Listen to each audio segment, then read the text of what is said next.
in the Thursday edition of the Lombardi. I'm Dave Ross here at Circus Sports Fabulous Las Vegas, Nevada. Back in Nashville, the one and only Mark Dominic, former GM of the Tampa Bay Buccaneers. Mark, you and I have talked about this for years back in our Chicago days. We can't wait all year for the NFL season to get here, right? Spring, summer, it's all we're talking about. And it gets here, you bat an eye, and it's week 16 of the NFL season beginning on a Thursday night with the Broncos going to L.A. to take on the Chargers. First of all, have we now been so conditioned in our NFL programming that we can't do without Thursday night football now? Oh, I think so. I mean, I don't think there's ever going to be a reversal, but I feel the same way. It's like I look forward to Thursday. It helps me kind of get through the week. It's like Monday night ends and you're like, okay, I only got 2 more days. I can make Tuesday, Wednesday, but we got football coming back on Thursday. Yeah, I think this is here to stay long term, and I love Thursday night football. I know it's hard for the players. Don't get me wrong. It's hard for staff. It's hard for everybody to get prepared. It is a little bit easier when you have interdivision, interconference games like we do tonight with the Broncos going to the Chargers, because you're more familiar with that team, where you got a better sense of how they all work. But I love Thursday night football. It is a great thing, and I'm looking forward to the whole weekend. I mean, think about just Thursday night. We've got a whole weekend full of football this week. Yeah, we got Saturday games, of course, the big slate on Sunday, and, of course, Monday night to round it out. But I want to stay on that point, because I think it's a good one you made. Like, we, as the fans, and certainly here at VSiN in the gambling industry, we can't wait to watch, bet. All these things are so exciting for us for the Thursday night football and the advent of it. And we're so conditioned to it now. But you mentioned the players, certainly the coaching staffs, front offices. Do you prepare differently? I mean, obviously you can't practice the way you would a normal practice schedule. That's for sure. How different is it? Is it easier also coming off a bad loss like the Chargers were, or a big win and comeback win like the Broncos did on Sunday? You know, I think that's what makes Thursday night, David, I think it's a great question. I think that's what makes Thursday night football so good, is if you come off the win, those aches and pains don't quite feel as bad, right? Your Tuesday, your Wednesday, especially if you're at home, right? If you're traveling, yes, your Wednesday is a little different because you're obviously flying in the night before, so you're flying out Wednesday to play for Thursday. But you do also look forward to a long, long weekend. If you're coming off a loss, Thursday can't get here fast enough, right? Because as you can imagine, as a club, you're like, I want to cleanse what we just did or what just happened, especially like we talked about on Monday with the Chargers and the way they lost and the way they just got, owned by the Tampa Bay Buccaneers, honestly, in terms of ball control, toughness, strength, like everything that I think Harbaugh is, they didn't show and the Bucs did. And so I think Jim Harbaugh and company are going to have a lot to prove now against the Denver Broncos. So I think when you lose, you want to get back on that field again and be able to get through. Here's the thing, Dave. Whoever loses this game, it is as long a period of time as you can imagine, because you have to wait through the weekend and next week, especially if they're both in the playoff hunt, especially if they're both could or should make the postseason. It just makes it a little bit more uneasy for them. So this is going to be a great game tonight. Yeah, you won't play another game till after the holiday, the first through Christmas, and you're like, I don't want this loss hanging over us in the holiday season, bah humbug. So you'd like to get off on the good foot tonight. I'm a little bit surprised. This number's come down. It was 3 earlier in the week when it opened, and it has come down to 2.5 here at Circa, and pretty much market wide as well. There are some 3s still out there, but predominantly 2.5s. Is that, you understand that, right, Mark? That this all of a sudden, you can understand why people are betting the Broncos here, figuring this is the hot team. I mean, for the longest time, it felt like Chiefs 1, Chargers 2, Broncos 3, Raiders 4. It was clear-cut the majority of the year. You look up, and the Chargers are looking up at the Broncos in the standings. It's almost like we forget that this is now a third-place Chargers team against the second-place Broncos team. Yeah, I mean, it's hard to say anyone really, except for maybe the Broncos, saw this coming this year, right? When you looked at the offseason, you thought, okay, they got the 6th quarterback in the draft. How good are they going to be? Bo Nix is, very old but experienced. But this goes back to Sean Payton and his offense. I mean, if you think about what Sean Payton's done, yes, he had Drew Brees, and it was great, and everybody's good under Drew Brees. But remember when he had Jameis Winston? It was as good as Jameis Winston's ever played, right, in terms of touchdowns to interception ratio. Then Jameis got hurt. Now he goes to Denver. He struggles with Russell Wilson, but he gets Bo Nix in there, And now Bo Nix looks like a quarterback. You're like, wow, he seems like he's a little bit better than everybody thought he was going to be. So Sean Payton's done a great job offensively with this football team to put him in position to win games. And Bo Nix has done a great job of understanding exactly what Sean wants him to do with the ball. So there's not as many turnovers, not as many ugly plays. And that's the thing that's put Denver into this position where they are today, is the fact that Bo Nix is playing within himself, but still making plays around the field. Guys are still making big plays down the field. It is a surprise to me that Denver sits here. I thought the Chargers were number 2 by far. The Chargers still have a chance to kind of choose and prove that. But you got to give the hats off to what Bo Nix has done, but more so what Sean Payton's been able to do with this offense and being able to make it accessible for a rookie year one. Yeah, it's amazing because if you took the Chargers win total, you're probably going to get there, knock on wood. You got 8-6. You had to get 8.5 at the beginning of the year. Broncos long have cleared their number, 5.5s out there, 6s out there with 9 wins. So they've really been the revelation. You can understand why Sean Payton's up there for Coach of the Year in that consideration. You see the total sitting at 41.5, Mark. And it kind of lends to what style game are we going to see tonight. Obviously you think Chargers, I think unders.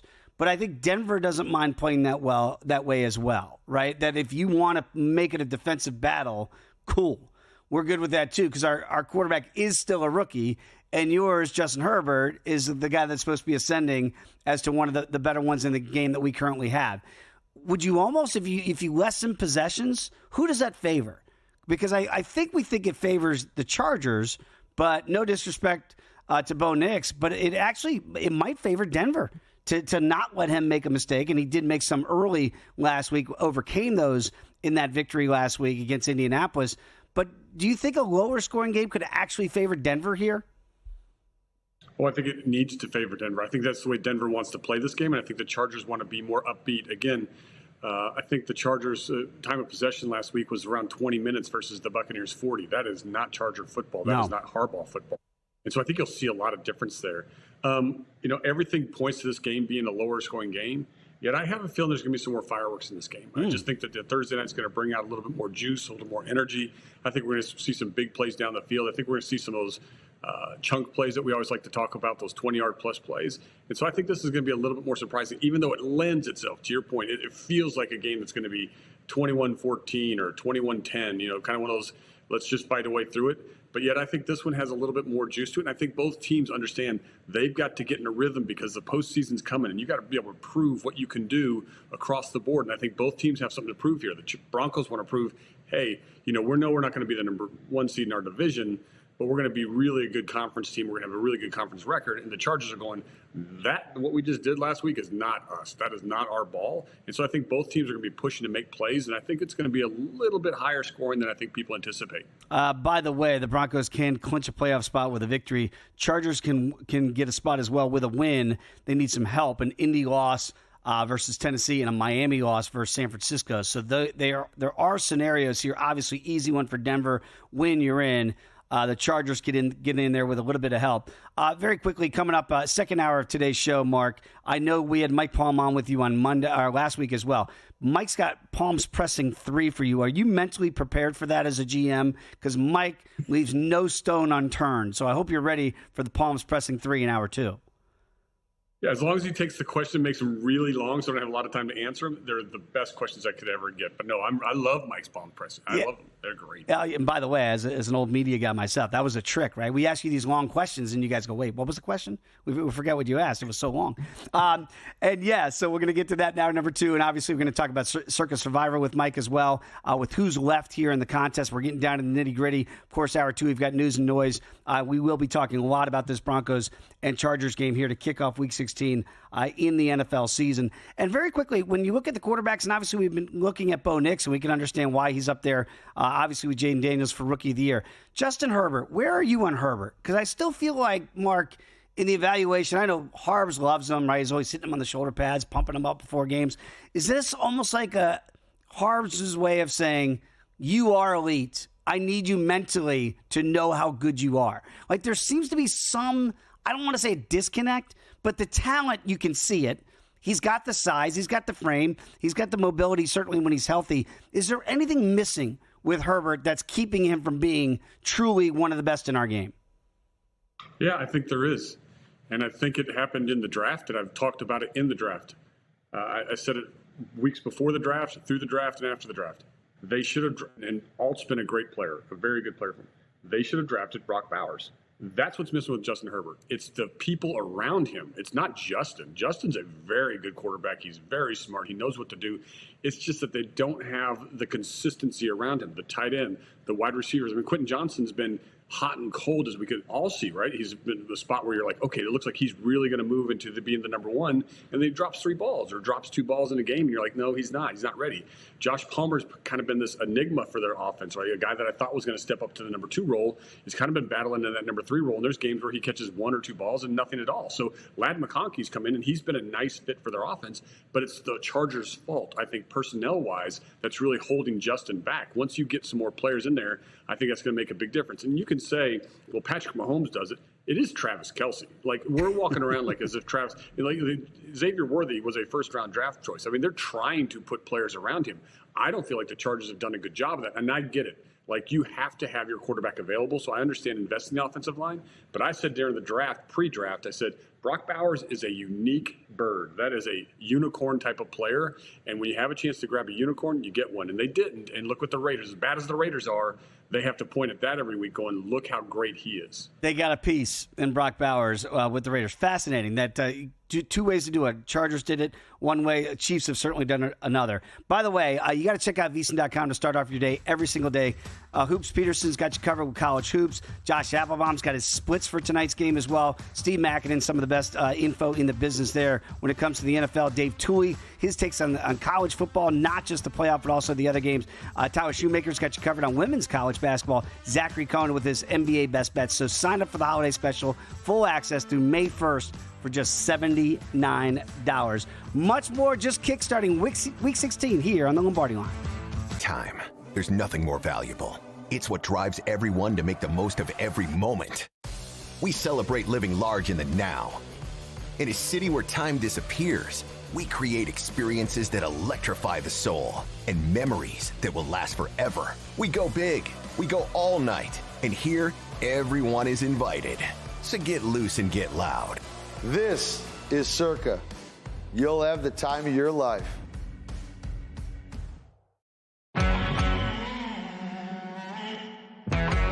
On the next episode of Money Moves, Matt Brown joins me, Stormy Bonantoni, as we dive into all things Thursday night football between the Broncos and Chargers. We'll hit our favorite player props in our weekly segment, Prop in a Hat. And Nick Alberga joins the show to break down a loaded NHL card, as well as Mike Palm stopping by in studio to update us on a pivotal week in Circa Survivor. Catch Money Moves weekdays from 12 to 2 Eastern on VSiN, the sports betting network. So, Paulie, have you had a chance to read the VSiN Daily yet? Yeah. Came in at 3 a.m. What's Bill doing up that late? Well, rumor has it, it starts off with a 12-hour meditation session. Then he just pours himself over film and live TV, really focusing and taking it all in. Bill's in with the biggest insiders, talking trade secrets, strategies, the whole nine, absorbing the info. And then and only then can the writing process begin.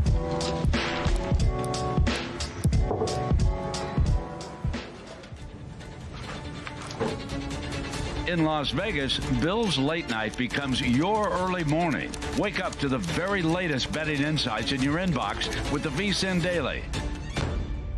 Sign up for free at vsin.com/newsletter.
Lombardi Line on VSiN, the sports betting network.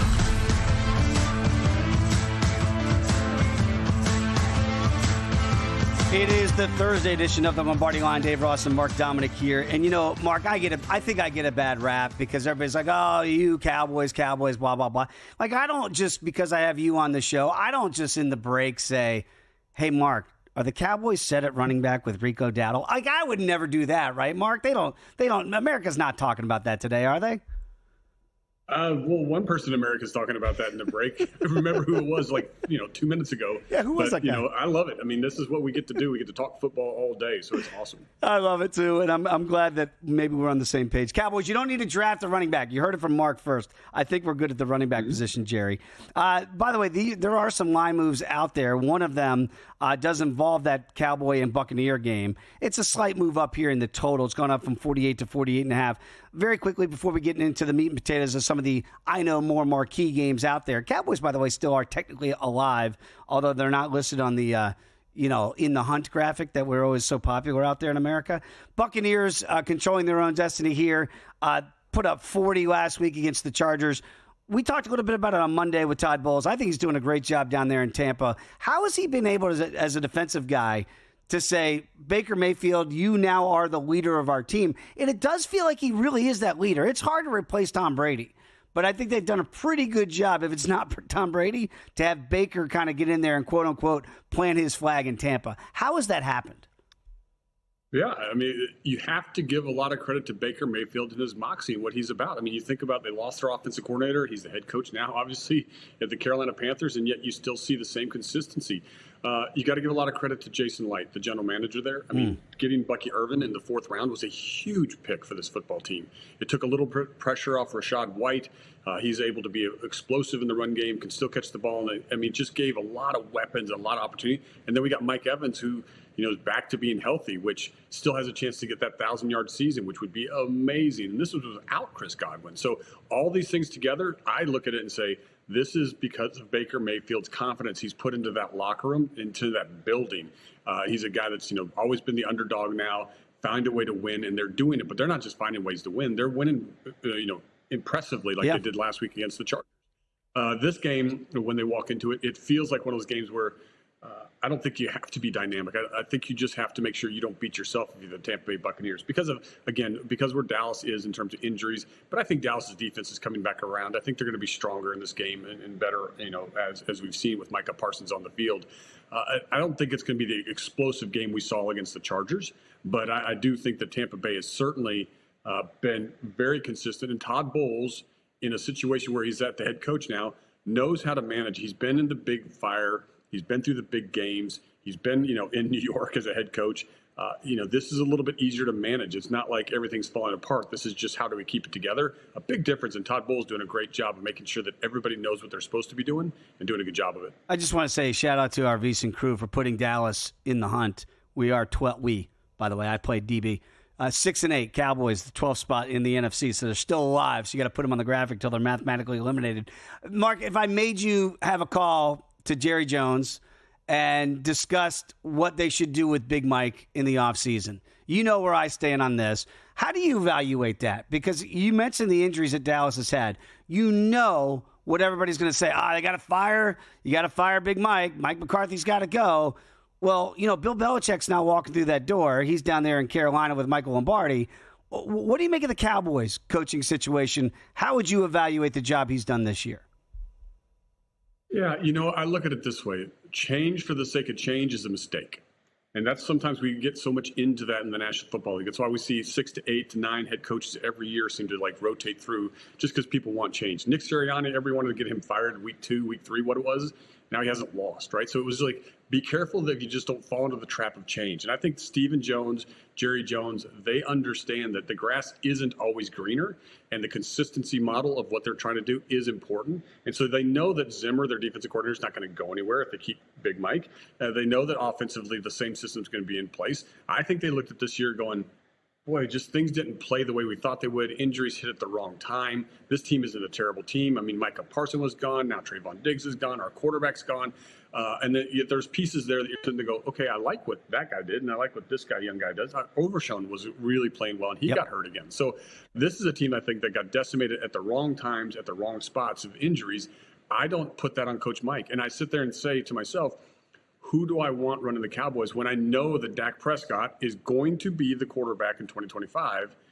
That comes down to how have I seen their relationship over the years? What's that been like? Because I get to see that behind the scenes. If that's as strong as I believe it is, I don't make the change of head coach. I might need you to make a call down there to Big D. Have a talk just for cooler heads to prevail, Mark. Like your head is always cool, so I'd appreciate that perspective. We've talked a lot, and we talked about it on Monday. We both thought that Patrick Mahomes, come on, we know how this is going to play out, and it kind of played out exactly the way we thought. You could have gotten 2.5 points on the Chiefs on Monday. That's long gone now. They've shot back up as this numbers move towards the favorite here in Kansas City because it looks like all systems go for Patrick Mahomes. So this number's now up to 3.5 for the Chiefs. Mark, has the market overinflated it? Look, it's Patrick Mahomes, so I guess there's no such thing there. But the Chiefs, until last week against Cleveland, really hadn't been covering numbers. They always play one-score games. What about the Houston side now getting 3.5 points? Do you think they can keep this within a field goal? Yeah, I like the 3.5 is a big difference between 2.5 and 3.5 in this game to me. That's a huge deal. But considering, like we've talked about, I mean, their biggest margin of victory, the Kansas City Chiefs, is 14 last week against the Cleveland team that's fallen apart in front of you. And so you know that they're going to be in a tight game. They've been in tight games all season long. And this is a good Houston team where I think they're going to be able to be effectively involved. And I think Patrick Mahomes is certainly going to be limited somewhat. So I think all those things tie together that not only do I feel like this could be a close game, I think Houston can come in there and sneak a win. And so I think that's where we're sitting right now is that I think the Texans are a good football team who's going to be a dangerous out throughout the postseason. Not a team that I think can get all the way and get hot enough to go to the AFC Championship game, but certainly could make noise in the postseason week one. I think we're going to see how good this Houston team is this weekend. It's kind of their challenge. I think if I'm DeMeco Ryans, I'm the head coach, I'm really saying, hey, look, where are we as a football team? What do we want to establish? And when I know that I've got a Patrick Mahomes that's not 100%, maybe he's 90%, which everyone would take a 90% Patrick Mahomes. Even Kansas City looks like they're going to take a 90% Patrick Mahomes. But because of how aggressive they can be on defense, I like this game. And I actually like it for the Houston Texans, which seems bizarre because I feel like, how do you vote against the Chiefs at home? It's almost impossible. Yeah, absolutely. Again, if the Chiefs get this win, they need one more for that probability of getting that number 1 seed. So that's probably why if he can go, he's going to go. Speaking of high probability, Mark, in sports betting and trading, probability is a key to success. So you can discover the power of high probability trading with Todd Bubba Horwitz, a former floor trader and sports bettor with over 45 years of experience. You can visit BubbaTrading.com/VSiN. Use the code VSiN500. You can save $500. So don't miss the chance to gain an edge in the trading game today. That's BubbaTrading.com/VSiN. Use that promo code VSiN500. Pretty high probability that the Packers are going to beat the Saints. And that number has moved now from 13 to 14. Mark, it's still the NFL. And Darren Rizzi, I think, has done a pretty good job as the interim guy here. And the Packers looked fantastic last week, prime time. So it's sometimes your eyes, it's what you saw last. 14.5 at some other spots here, as you're seeing here at Circa Sports. What do you make of that? Over 2 touchdowns at home. Is this too big a number at this point to back Green Bay? Yeah, I got to look a little deeper into what's going on weather-wise. It certainly sounds like Carr still feels like he's not going to be out there. You put out Spencer Rattler. There's one thing for him to come in. He's played a little bit sparingly this year, had some moments, but he also turns the ball over a lot. And Spencer Rattler, if he does that, it's going to give Jordan Love in that offense a couple more times. But 14.5 feels like, I don't care who it is, it's a lot of money to lay in the National Football League when the Saints still have, Alvin Kamara. They still have pieces on their team. They still have a defense that's, I think, fairly strong. It's a lot. I think if there's any way that weather can play a factor in this game, I think I play into that.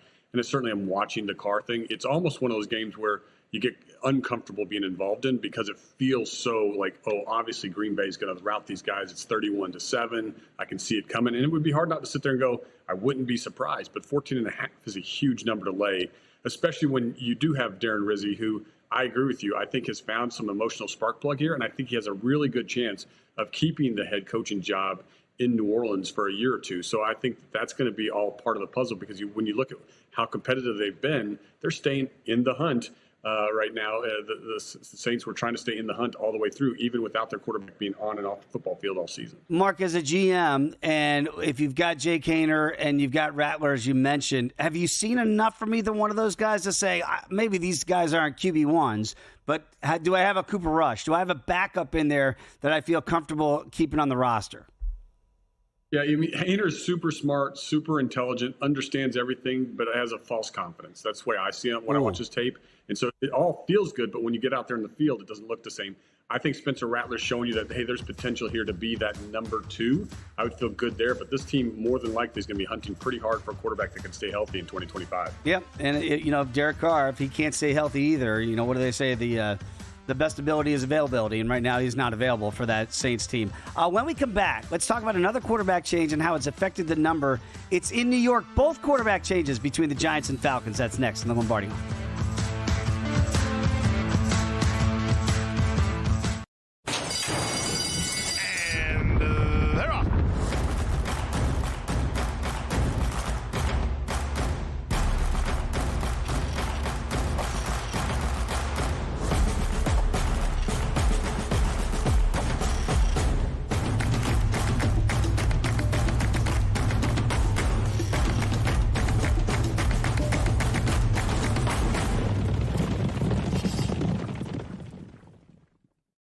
Sports betting game with VSiN's exclusive betting splits.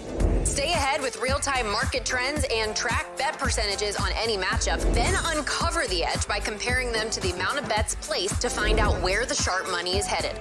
Upgrade to VSiN Pro to access betting splits, live odds, line moves, power ratings, and in-depth game analysis.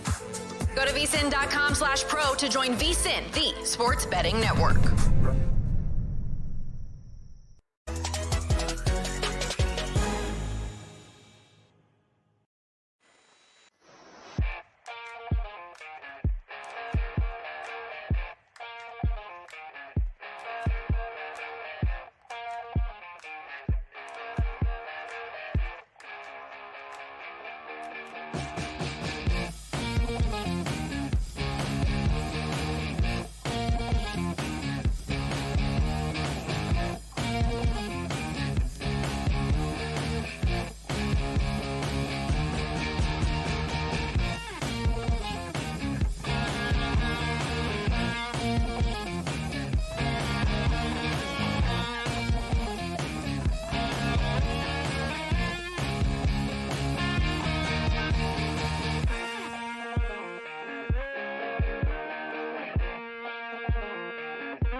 This is VSiN, the sports betting network.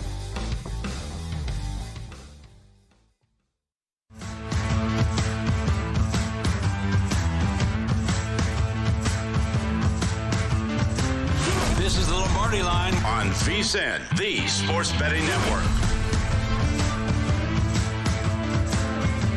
Kicking off week number 16 in the NFL tonight on a Thursday here on the Lombardi Line. Dave Ross, Mark Dominic coming at you. And Mark, we got a lot more to get to on that game right now. Chargers 2.5 over Denver in LA tonight. It's just about a 4-hour drive for me from Vegas, but I drive fast. I bet you I could do it 3:45. Mark, I do want to ask you about two quarterbacks. There was one that was driving slowly, so they moved him to the off-ramp and went with the rookie, and that would be Michael Penix Jr. is going to take over in the ATL for Kirk Cousins. We'll get to Kirk's comments a little bit later on in the program. I thought they were interesting coming from the veteran. He still knows how to play the game. And then the Giants did something, too. Remember they went to Tommy DeVito, a couple weeks ago, and then they've said, all right, enough of that. We're going to go back to Drew Lock. Let me start there, because I know everybody's been focusing, we have too, about Atlanta's quarterback move. What is Brian Daboll doing? Like, Daniel Jones is gone, right? He's in Minnesota.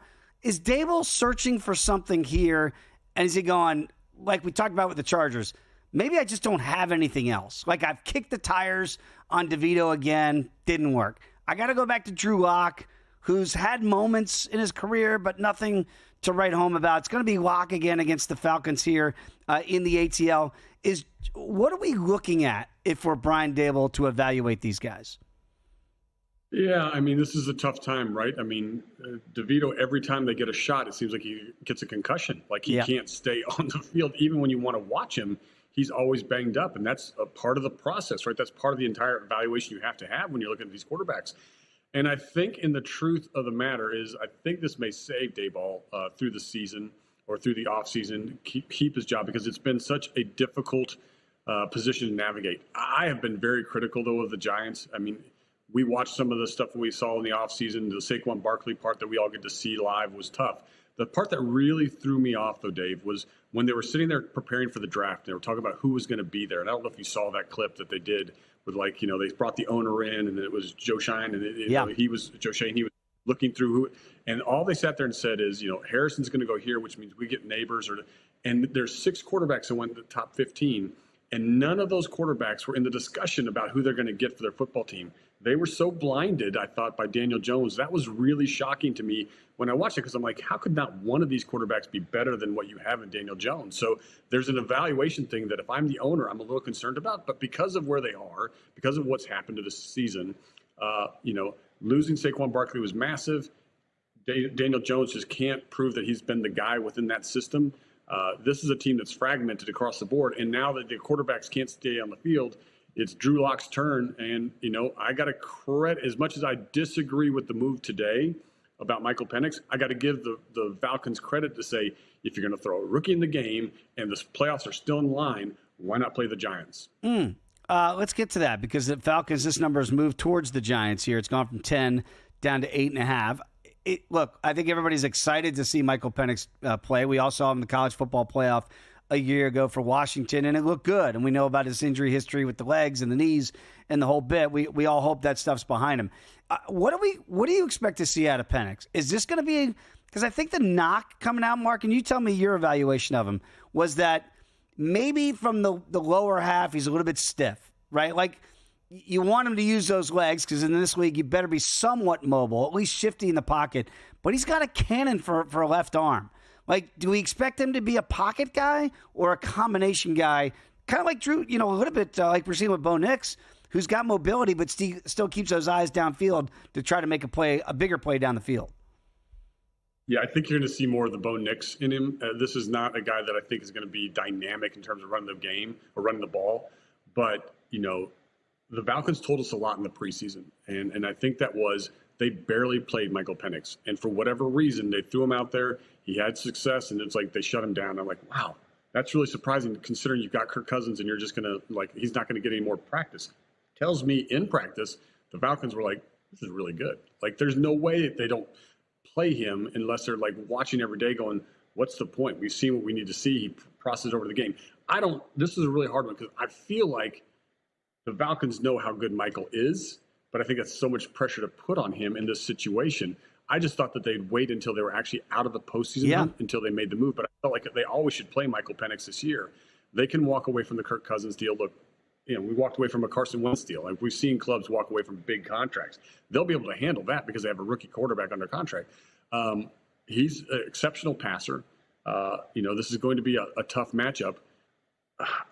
I'm optimistic of what Michael Penix can be because I liked him so much coming out of college. I just think he's a great passer. He throws a natural ball. He's got good anticipation. Could this be a 3-interception performance? Sure. It's the National Football League. But do I feel like it's going to be the opposite based off what the Falcons told me by how they used him in the preseason and how quickly they pulled him? That tells me they feel there's a lot of confidence. And to make this move now with a veteran quarterback in the postseason hunt, knowing you just got to catch Tampa. You don't have to pass Tampa. You just got to catch Tampa and say, hey, look, we're benching this veteran who's played a lot of games for a guy that's never played in the NFL. Tells me that in practice, Michael Penix has been really good. And so I'm very excited to see him play for the Falcons this weekend. Again, they've got to run the table, theoretically, you would believe, win their last 3 and hope for one Tampa Bay loss. If that happens, the Falcons would be the South champions all of a sudden, and maybe we see Michael Penix Jr. Playoffs. Can't even win a game. Jim Mora voice. Let's move on to the Jets and the Rams here because the Jets are going to lay 3.5 on the road. But now that number's come down. Now it's just a field goal. It's just 3. And you go, well, it's just half point. It's a significant half point when you go off the 3.5 down to the 3 here. Cross country, we talk about this every year, right? About West Coast going East Coast, time difference. It's an early game at MetLife.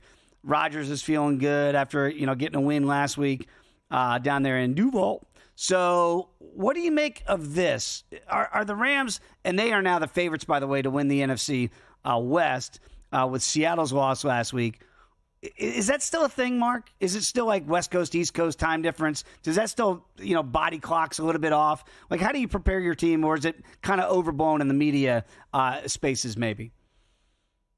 I think it becomes overblown when you start to see a trend. So you start to say, okay, they've lost on the West Coast 4 times. This must be something about the West Coast trip. It's really, you're talking 4.5-hour flight. We put these guys, in big airplanes. Right. It's very comfortable. It's, it's more of like, what a lot of coaches will do is keep you on the same clock. So you go to bed on East Coast time. You may wake up a little earlier than normal, but you try to keep them on the same clock, so it's not a big deal. I think it's overblown a little bit. Seattle to Miami, vice versa. That's kind of like the longest trip, as we talk about, in the intercontinental United States, and it's still not that bad. I don't think this is a big deal. Clubs are used to traveling. We're doing so many games, obviously, overseas now that it's just not that big of a deal. I look at this game and I say, I agree. I think the Jets and Aaron Rodgers is trying to prove, like, hey, I can still play quarterback in this league. And you got the sense he still wants to play in the National Football League. I mean, the reports came out over the last couple of days about him, considering restructuring or Sure. working his contract. Tell me that, wait a second, there's an interesting statement going on here. However, they're running into a Rams team where I don't know what the Jets can do defensively in terms of the receivers here with Kupp and obviously Puka. I think they have been such a dangerous combination. As good as Sauce Gardner is, he can help with one, but he can't help with both. But I think this is a trap game. This game, to me, feels like Jets have been better. They're getting better. I think there's a lot more confidence. Aaron Rodgers is playing much more consistent over the last couple of weeks. This is kind of one of those trap games. I can see why the lines kind of dropped down from 3.5 to 3 because everybody's like, wait a second. This isn't just a no-brainer. This is a Jets team that's certainly playing a lot better than they were early in the season. Very quickly, because you mentioned that he might be willing to restructure his contract. I don't know who he's doing that negotiating with because they don't have a GM. They don't have a head coach. You got Woody Johnson. If Woody called Mark Dominic, and I was there in D.C. when Marty Schottenheimer infamously said, I would never work for Dan Snyder. And the next year, he was the head coach of the then Washington Redskins, right? I know he worked out for a year, and maybe he regretted doing it. But still, he ended up doing it. Would there be a way if he called you and said, Mark, I need your expertise. I need you to come in here. What would be job number 1 for you as a GM in New York? I think the job number 1 is trying to figure out the position Aaron Rodgers plays.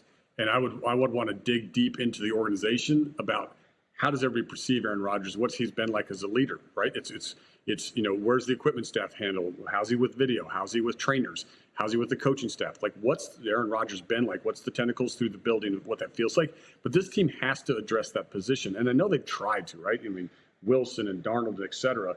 But there's a culture, something that's like concerning within the organization. And They've had chances to go and swing, and they've missed.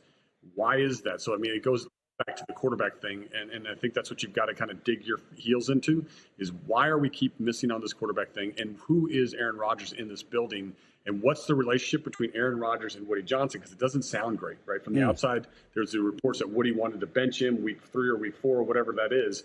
If that's true, then you realize you've got to move on from Aaron. It doesn't even matter. If Woody's kind of past it, then as a new GM, you walk in the building, you got to solve the problem without Aaron being part of the equation. That's the first thing you have to figure out. Where's that relationship between the owner and the quarterback? I like working with you here at VSiN, Mark. I'm just saying, if he called, I think you should pick. I think you could help out the Jets. Do not right now, if you haven't done so already, you got time, but it's running out. It's today.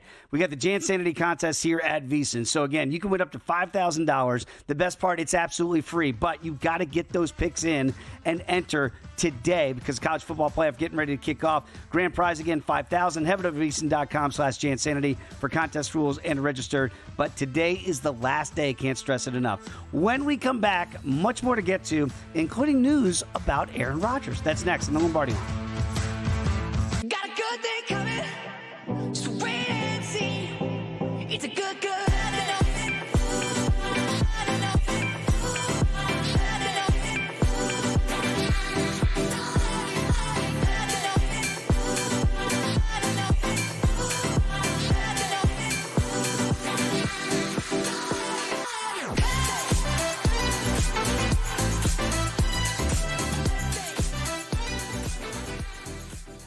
You spoke, we listened. Introducing the all-new VSiN Watch app.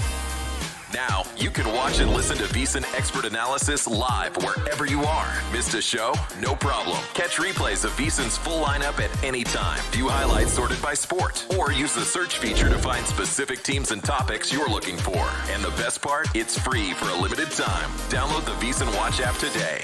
Available now on the App Store and Google Play. And join us on the Sports Betting Network.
This is the Lombardi Line on VSiN, the Sports Betting Network. Lots to get to here in the Thursday edition of the Lombardi Line. Dave Ross, Mark Dominic coming at you here. Mark is there in Nashville. I am here in Las Vegas at Circus Sports. And we're going to have Mike Palm join me in studio for hour number 2. I know Mike cannot wait to get in here. We can't wait to get his expertise as well. But I did want to get back to a conversation we were kind of having in the last segment. And it's Kirk Cousins. Look, I know Kirk from my DC days. And I'm a big fan personally of the guy because I saw how hard he worked when he was a 4th-round pick and Robert Griffin III was the second pick overall in the draft, and Mike Shanahan and Kyle, they trade up to get him, and Kirk was kind of that afterthought guy. And then here you fast forward to 2024, and Kirk's the big free agent signing, and it's his team, and he's coming in there off the Achilles, and it's going to be all Kirk. And then they draft Michael Penix, and I'm sure he had a little bit of that deja vu all over again thing from draft day initially way back in DC in 2012. He said, and I'll quote, that on supporting Michael Penix, it's a one play away kind of a thing. I support Michael, and I'll try to help him in our team be able to find a way to win these last 3 games to get in the playoffs, and that's what it's all about. I'm not reading into it as a ringing endorsement or, man, he's just kind of towing the line. But we talked about it on Monday, Mark. It's hard when you lose your job. And he also went on to say, look, I didn't forget how to play football. Well, where do you think he is mentally? Can he go from being the guy, guaranteed money guy, getting the bag guy, to now holding a clipboard guy for the new guy? Can he really do that in 1 week? I mean, you can fake it, but knowing Kirk Cousins and what he feels like, he's putting on the right mask and just saying, hey, look, I'll play the part you want me to play, knowing that I'm not here next year. Like, behind the scenes, I am sure his agent, who I've known for a long time, is kicking and screaming, saying, you know what, this is ridiculous. Why would you do this? There's other opportunities for him, all these things. Kirk is just going to play the game and smile. And if Michael Penix struggles, honestly, he's not going to feel bad for Michael Penix or the Falcons. Like, he's going to let's just be honest about how he's actually going to feel. As a competitor, you get replaced by a rookie. There's no way you're walking out there going, boy, I hope we just have success and go to the postseason. That's really the last thing you want to see happen. Sadly, if you're Kirk Cousins, that's just being dead honest. He's hoping for failure and a mistake and just show that, hey, look, you guys messed up. And, that's a reality of it. But you're going to put on the right mask because you're auditioning for 31 other clubs to hopefully come get you and get you out of Atlanta and pay you some salary or pay some of the salary that Atlanta's going to have to eat and get a new starting job one more time. But this is, hard for Kirk, hard for his family, his wife. There's rippling that it's not like he just goes to the stadium, practices, and then comes home and he doesn't think about it. It's constant in your brain, right? Your family, your wife, your parent, all these people are like, how are you doing? Like, great, thanks a lot. I don't really want to talk about it. So this is one of those ones where it is much more difficult, but he's doing a great job of acting like a duck, but underwater he's paddling like crazy. Oh, I love it. I love this stuff because, again, that's the real, like what Billy Joel's saying about honesty. It's such a lonely word. That is the honest evaluation. Yeah, you want to be the good teammate and do all those things. Of course you do. But you want to play, you want to win, and the sand in the hourglass, certainly for Kirk Cousins, is running out. Michael's got a lot of it, and I'm sure in his mind that's what he's thinking too. Like, hey, you got me this close. We're only a game back, and you do this to me now? Okay, I'll say the right thing, but I'm probably not thinking. I'm thinking exactly the way you're putting it down, Mark. Aaron Rodgers said something similar, okay, in his part. Would he mentor a rookie quarterback? And he said this on Pat McAfee's show, and he said, when they drafted Jordan Love, I felt like I was a bad stretch away from being benched, and I won MVP a couple times. Humble brag. So that's the way the league is, he said after practice every single week, going through the stretches. So if the Jets asked me back and they drafted a guy, I'd mentor the hell out of him as if I was playing, and I'd try to play as well as I could to keep him on the bench. Like, I kind of like this. It doesn't bother me. He's saying, yeah, I'll mentor the hell out of the kid, but I don't want him to play. I still want to be good enough to keep the job. Remember when Roethlisberger said this years ago? I think it was about Joshua Dobbs when they drafted him out of Tennessee. It's like, it's not my job to mentor him. What is the job of an aging veteran quarterback when they bring in potentially your successor? Yeah, I think it's one of those fallacies around the National Football League, around from the fans' perspective or people's perspective, is like, well, Cam Hayward's going to be a nice mentor for the next defensive tackle for the Pittsburgh Steelers. Cam Hayward's a great guy. Cam Hayward wants to eat and play. There's nothing about Cam Hayward's like, I really hope this guy takes a lot of my snaps so I can be kicked out of the National Football League. No one thinks that in the National Football League. You've got to understand, can the room that you're putting him in work together, right? Can Aaron Rodgers be a compliment? But he's not going to sit there and go, okay, young fella, let me just take you over here to show you exactly how you're going to read this defense. That's not what players do in the NFL. They are trying to stay in the league as long as they can to make as much money to play the game that they've loved their whole life. And so, yes, if you could draft a quarterback, will Aaron Rodgers be cordial? Hopefully. Like, that's the only thing I'm hoping for, is I'm hoping they just can communicate and talk. But I'm expecting what Aaron is expecting. Like, yeah, draft Jordan Love. And my job is to make sure that you look like an idiot that you never play him, right? Because I'm going to stay on the football field and you should have never drafted him. We talk about that with Michael Penix right now, right? It's like, the job for Kirk Cousins was, I was going to prove he's not going to play. And what your quote was on Aaron is exactly what just happened to Kirk Cousins, right? After a long streak of bad games, I'm about to get benched. Boom. That's what just happened to Kirk Cousins is the same thing. So that's this game. That's this league. But to say there's a guy's going to be a mentor, it means he's just going to be a good teammate. It doesn't mean he's going to teach him the ins and outs of football and how to beat or take his job. Yeah, it's fascinating because I'm curious, like, if we had a conversation with Alex Smith, year one with Patrick Mahomes, right? Like, Alex, they shipped him out. We saw one game, the last game of the regular season, and Alex was a really high-level quarterback at that point of his career, and they moved. It's like, goodbye. Like, there's no parting gifts. Yeah, you got your contract. That's it. But they're looking to move on from you. So that business side of it, right? The cordial thing, it always sounds nice to me. Oh, of course, I'll help out that guy. The organization is going to run you out, right? So it's like, you can be friends and be a great teammate and all that for the guy personally, but it is your job and your livelihood on the line. And I think you're right, Mark. I think a lot of media and fans don't understand that side of it. Yeah, and, when you think through it, especially like Alex Smith's a great example, right? One of the most brilliant players or people around, like Wonderlic off the charts. But I think everybody kind of realized, like, Alex Smith's a good quarterback that can get you to here.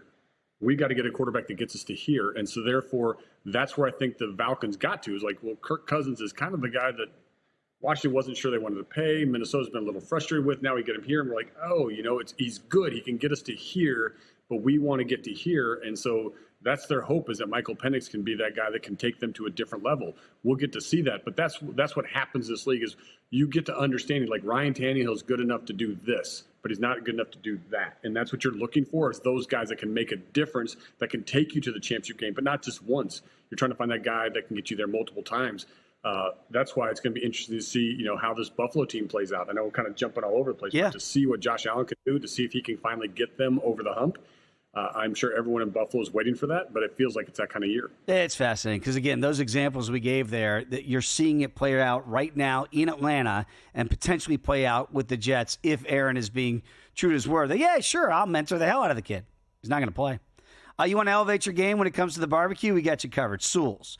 It's born from a backyard cookout, a mason jar of unforgettable flavor. Sewell's has become a Southern favorite, lightening up taste buds from the Georgias to the Carolinas, ribs, wings, to a backyard burger. Sewell's is going to take every bite to the next level. You can order online at Sewell'sBarbecueSauce.com. That's SEWELLS barbecuesauce.com.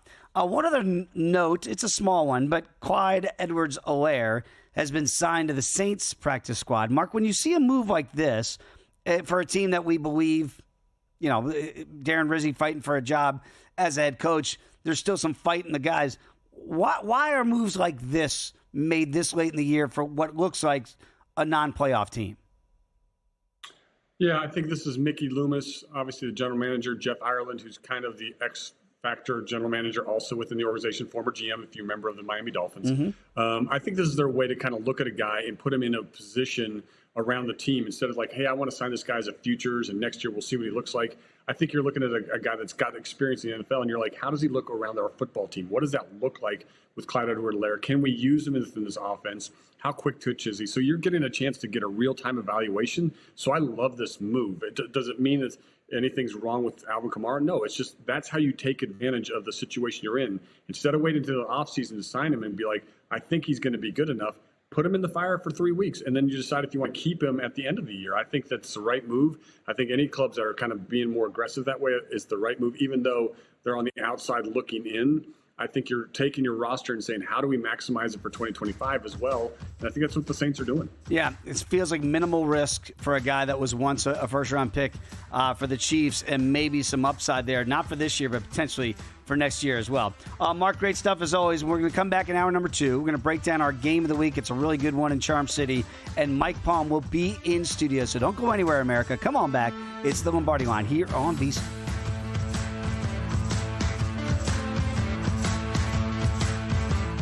And we're out. Okay, give me 1 sec. I need to load funds into my gaming apps. Storm.